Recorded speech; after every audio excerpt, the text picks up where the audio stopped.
Welcome to our free meal plan system. Over the next two videos, I'm going to teach you specifically what you can do to start getting results right away. You can start this meal plan tomorrow and start watching the fat melt off. Make sure that you're exercising though. It's the teamwork of diet and exercise that gets long-lasting results. You should have a custom cardio program and strength training program. Go to our blog to get some free education on cardio and strength training. The link is to the right.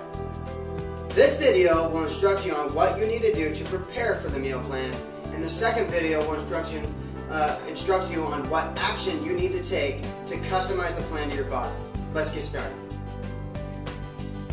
The first step in preparing for your meal plan is to figure out how you're going to make sure you eat every 3 hours. I recommend taking a look at what your days are typically like. Do you work at a job that you can keep a lunch pail nearby and grab a quick bite to eat at any time? If this sounds like you, all you need to do is premeditate some estimated times that you can eat and follow through. Do you work at a job that it doesn't seem possible to eat every 3 hours? Well, I strongly recommend you consider keeping a protein bar from the list or a Ziploc bag of healthy nut and raisin trail mix in your pocket and sneaking a bite here and there. This is the most important concept in any effective meal plan, so don't let yourself skip out on it. One of the reasons people get overweight in the first place is because they either don't eat enough food or they will not eat often enough. Take this one very seriously. I recommend designating specific times that you'll eat on your work days and always have food with you if you go do something on your days off. Schedule out 6 meals each day. I'm going to repeat that. Don't eat less than 6 meals a day. After you have a good idea of when you're going to eat, you'll want to replace the bad stuff in your cabinets and fridge with the good, fat-burning foods. Again, to the right, you'll see a link to our shopping list. We put together a list of the foods that you can choose from on our system. Go through the list and buy the foods that you would like to eat. Also, we encourage you to try the things that you've never eaten on the list. That's all to this step. Just pick out the foods that you want to work with. Also, get rid of the foods in your cabinet that aren't on the list that would be tempting for you to eat. Don't eat anything that isn't on the list. Once you have all your tasty food gathered together, you'll want to prepare certain things ahead of time. You never want to get caught in a position where you need to eat and don't have food from the list prepared and ready to eat. So pick a day that you have a couple hours available to cook. If you don't have the time, I recommend making the time. It will change your life. This is when you want to prepare any food that you can picture yourself saying, I don't feel like cooking to.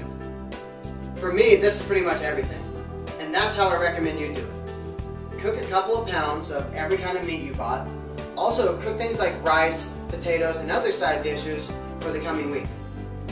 You can cook your eggs ahead of time also by either scrambling them or boiling them. You can store boiled eggs in the refrigerator, but you want to put your scrambled eggs in a Tupperware and freeze them until you eat them.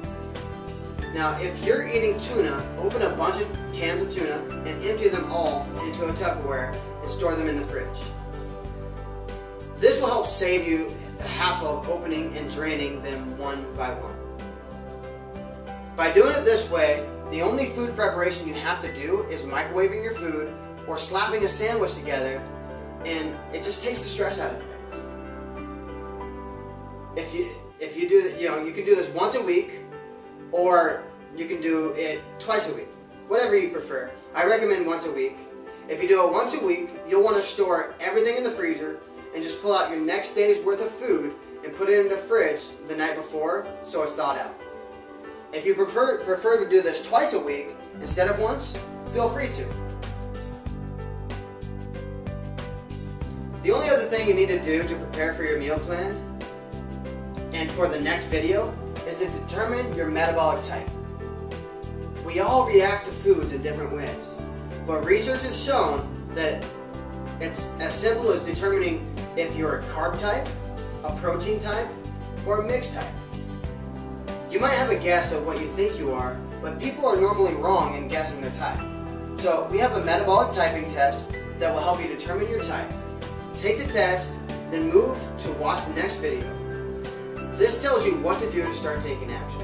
See you later.